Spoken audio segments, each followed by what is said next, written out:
चैत्र माह के शुक्ल पक्ष की कामदा एकादशी 19 अप्रैल 2024 को मान्यता है कि इस दिन भगवान विष्णु की पूजा करने से सभी मनोकामनाएं पूर्ण होती हैं और व्रत रखने वाले मनुष्यों को मोक्ष की प्राप्ति होती है।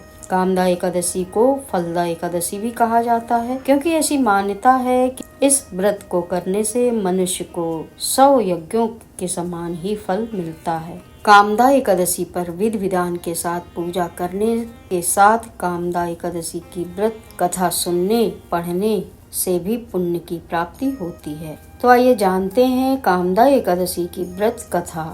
भगवान श्री कृष्ण ने धर्मराज युधिष्ठिर को चैत्र शुक्ल पक्ष की एकादशी व्रत यानी कामदा एकादशी की कथा सुनाई थी। रघुकुल के राजा दिलीप ने भी कामदा की एकादशी की इस कथा को अपने गुरु वशिष्ठ से सुना था। प्राचीन काल में पुंडरीक नाम का राजा था जो भोग विलास में डूबा रहता था।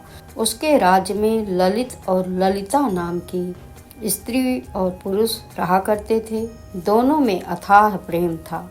एक दिन राजा की सभा में ललित गीत गा रहा था, लेकिन तभी उसका ध्यान अपनी पत्नी पर चला गया और उसका स्वर बिगड़ गया। यह देखकर राजा पुंडरीक बहुत क्रोधित हुआ और उसने क्रोध में आकर ललित को राक्षस बनने का शाप दे दिया। ललित मांस का भक्षण करने वाला राक्षस बन गया। अपने पति का हाल देखकर ललित की पत्नी बहुत दुखी हुई। अपने पति को ठीक करने के लिए ललिता ने कई लोगों से इस बारे में पूछा। बाद में ललिता विंध्याचल पर्वत पर श्रृंगी ऋषि के आश्रम में गई। वहां जाकर उसने अपने पति का पूरा हाल कह सुनाया। ऋषि ने ललिता को मनोकामना पूरी करने वाला व्रत कामदा एकादशी का व्रत रखने के लिए कहा।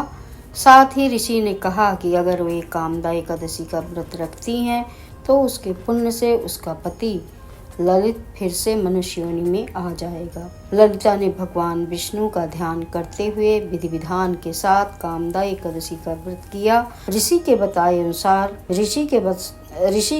अनुसार उसने चैत्र शुक्ल पक्ष की एकादशी का व्रत किया और अगले दिन द्वादशी को पारण करके व्रत को पूरा किया। इस तरह व्रत पूरा होने पर भगवान विष्णु ने ललिता के पति को फिर से मनुष्य योनि में भेजकर राक्षस योनि से मुक्त कर दिया। इस प्रकार दोनों का जीवन कष्टों से मुक्त हो गया और श्री हरि का भजन कीर्तन करते हुए अंत में दोनों को मोक्ष की प्राप्ति हुई। जय श्री हरि, जय श्री हरि, जय जय श्री हरि।